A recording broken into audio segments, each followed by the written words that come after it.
Good morning, all. I'm Faria Nasruddin, the Program Associate with the Middle East Program and Project Lead on the Middle East Women's Initiative, here for another episode of Ana Huna.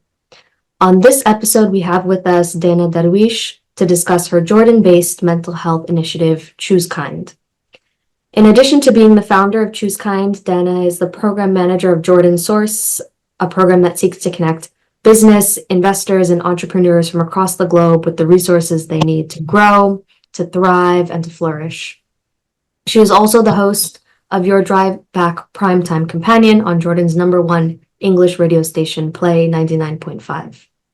Thank you for being with us today, Dana. It's so funny hearing about myself, but thank you for such a wonderful introduction. Thank you so much for having me.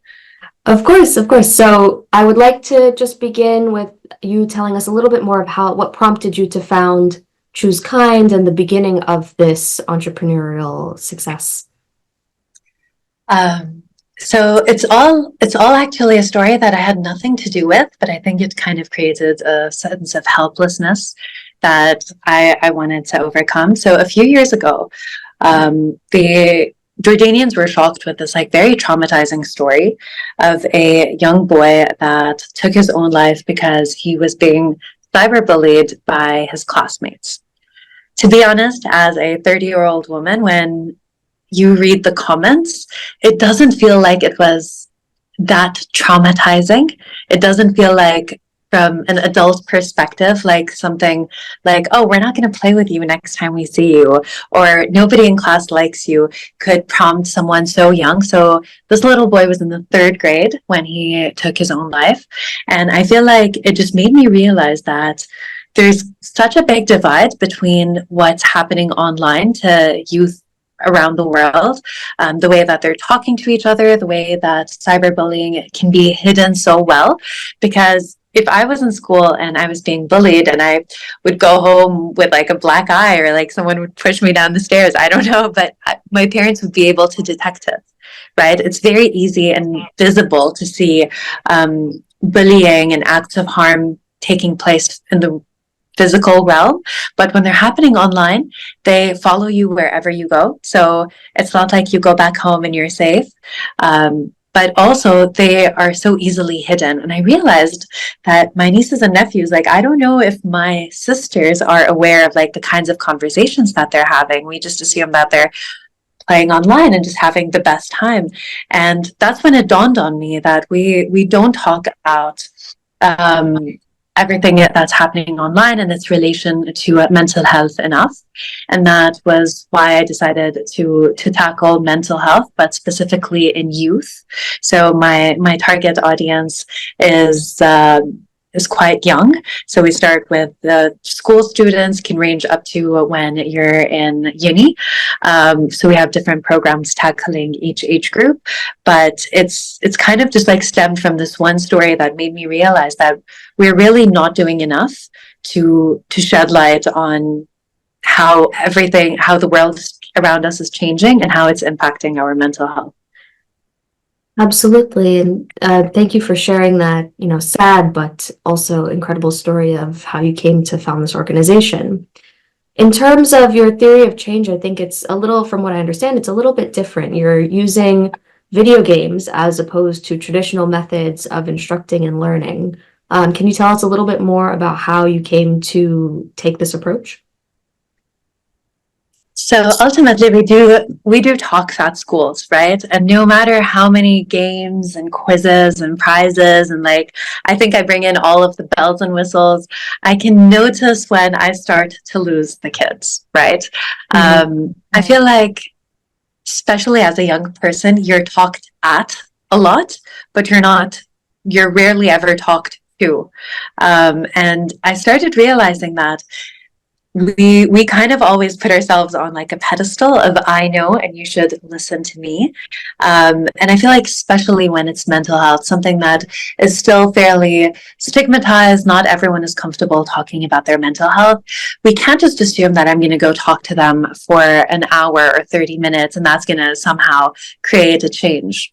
And I realized that a lot of the conversations I was having, where I would see younger people actually get excited and engaged, had to be around some sort of either shared mission of like we're trying to do something together, or video games. I'm sure if you have like anyone under the age of 20, you've heard about like Fortnite, Roblox, all of those things.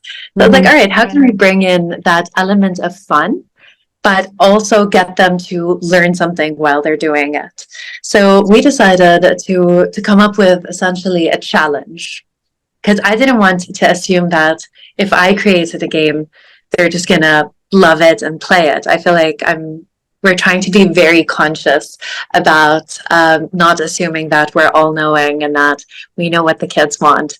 So we decided to kind of like reverse engineer it, and we asked them to submit ideas for the game.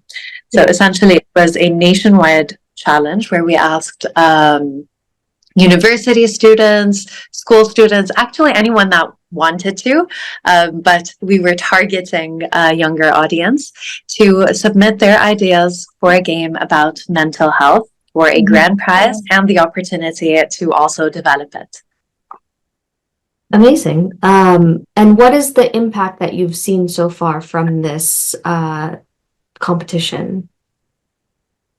Do you know, I feel like if I can put it in simple terms, I feel like when we do our ambassador training, or whenever we do any of these workshops, if I have a room of like 12 engaged students, to me, I go home and I've had the best day ever, right?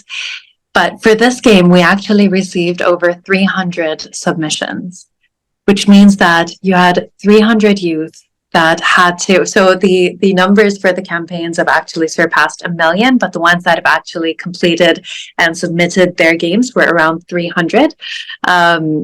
And then the ones that qualified to the final voting round were 9. But that means that 300 people had to do research about mental health using the sources that we provided. Think about the best way to deliver these messages to someone else and kind of just like plant the seed in their own heads. So it's kind of like one of these exercises where you think you're doing this so that other people learn, but you end up learning quite a bit. And I think even when you think about how many people voted, so in the voting stage, we had around 12,000 votes on average per game. So we had 9 ideas, so 12,000 people voted for one of the 9 ideas. And just that means that also 12,000 people had to go through the 9 different ideas that were all promoting mental health and learn the different aspects of them and choose their favorites. So I think that a lot of subconscious or kind of just like deeper learning happened, and in a way where, again, they didn't feel like they were being talked at. It was like very collaborative and inclusive, and we actually had, you mentioned something very interesting about kind of like how we measure impact. So usually it's just about how many people saw this or how many people actually played. What was really interesting is that during the launch of the winner, like the winning ceremony, we did it in the Aqaba Gaming Summit. So it was like a massively attended event around gaming. And the number of people that came up to me with follow-up questions, the number of messages that we got of like, if this game happens, I want to see it on ground. How do I download this? It's the first time I think that we founded TrueSkyn back in 2018, and we've had many attempts of like, programs to get a lot of people engaged. I think this one has created the most conversations, both online and offline, and the most engagement in terms of like people actually wanting to get more information and asking us for resources. So we are developing the winning game, and so it's still very early days. But I'm sure that there's going to be kind of like a ripple effect, and I'll be able to share more of like the on-ground impact in hopefully the coming year. But I think like off of the start, we've had more than 1 million impressions on the campaign overall, 300 plus submissions of games, 9 finalists, and just a lot of like engagement and excitement. So for us, it's been wonderful. No, it seems like there's a lot of momentum around this format. And, I must ask, I think the stereotype is that young boys are the ones who play video games. And so I was curious if you're seeing a gender difference in terms of the engagement that you have and the efforts that you're doing to target in particular as well, young girls. I'm really happy that you asked that, because I think in general, mental health is considered more of like a female issue than a male issue. And I don't know who made the rules on this, but I think essentially, like, who decided that depression is gender related. But nonetheless, I think it might not be the mental health aspects, it's just the ease and comfort of talking about it. So what I think this initiative has given the opportunity to do is to get one, in this case in particular, we wanted male engagement, because generally on Choose Kind, when you look at our metrics, a lot of the engagement we get is from girls and females. So we wanted to push young boys and just guys in general to think about their mental health, because mental health is health ultimately. So our results of like submissions were actually quite 50-50, because it was a topic that women in general, or girls in general, felt more comfortable talking about. So they found ways to express themselves creatively, but it also gave a safe space for boys to talk about mental health. And you can kind of see patterns of like specific issues that came up more in the stories and the games that were submitted by males versus the themes that were submitted by females. So it was really interesting to see that the underlying issue is there, and all we need to do is kind of create a safer space for them to begin to open up and speak about it and find resources to help them. No, absolutely. And I'll have just one last question for you, which is about your journey as a female entrepreneur in the region. What have you found the biggest challenges to be, the biggest successes and opportunities? And do you think, and it's a slightly different question, but do you think technology is opening that space? And is this reflective of any sort of broader trends that you're seeing? I'm really happy that you brought technology into it, because it's something that at Jordan Source is all of our focus. I believe that not just in the region, but specifically in the region, technology is opening so many doors, and it's making competition more worldwide, but also very talent-based. And I feel like that provides a much better playing field than we've ever had before, right? So I feel like now when you talk about perseverance, it's not just that you have to be in the right place, in the right time. It's also that you need to put in kind of the work, and then you will get more opportunities. So when you think about the layout of Jordan, we have so many fantastic stories of women working in technology and different governance that are really making an unbelievable impact, not only in their lives, but also in their families' lives and their extended families' lives, because ICT in particular is such a gold mine, where if you put in the effort, if you work on yourself, if you work on kind of like your skills, I know that 95% of companies, if they're looking for a coder, if they're looking for someone that can do software development, they don't care where you physically are. You can be on your kitchen floor. If you write the best code, then you're going to be the best coder to them, right? So it provides a much more level playing ground than I think a lot of other sectors. So I think that when you think about my journey, I feel like I am somewhat of an entrepreneur. I think that when I think about the challenges, they were kind of more of like a feeling of trying to reach the potential that I can reach. I feel like we're in such a golden age for ICT in Jordan, and I feel like that's probably my biggest challenge. I think I see so many success stories coming out of Jordan, and then what's in my head personally is, how do you replicate that?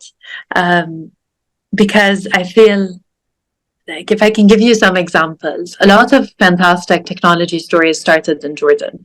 And this is not just because I'm Jordanian, obviously, but, but I feel like when you think about the kind of opportunities they bring to society as a whole, it's so interesting to see how one person's perseverance, creativity, or just overall skills can really make such a big impact and also can inspire. So you're the one that taught me this from our last call about role modeling.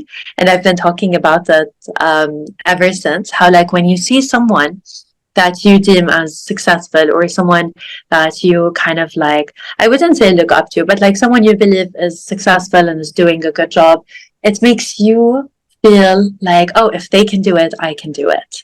And I feel like that is my biggest challenge. I feel like so many times I'm like given a platform that I'm very fortunate to have.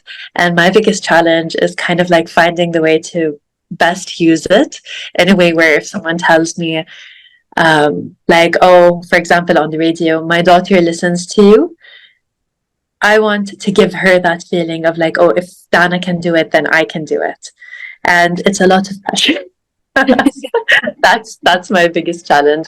I know I didn't actually address your question the way that you mentioned it, but I think that that's where my head is at the moment. No, you addressed it, I think greatly. And on that note, I'd just like to thank you for taking the time to chat with us today about Choose Kind, about your journey and the entrepreneurial space in Jordan for women today. Thank you, Dana.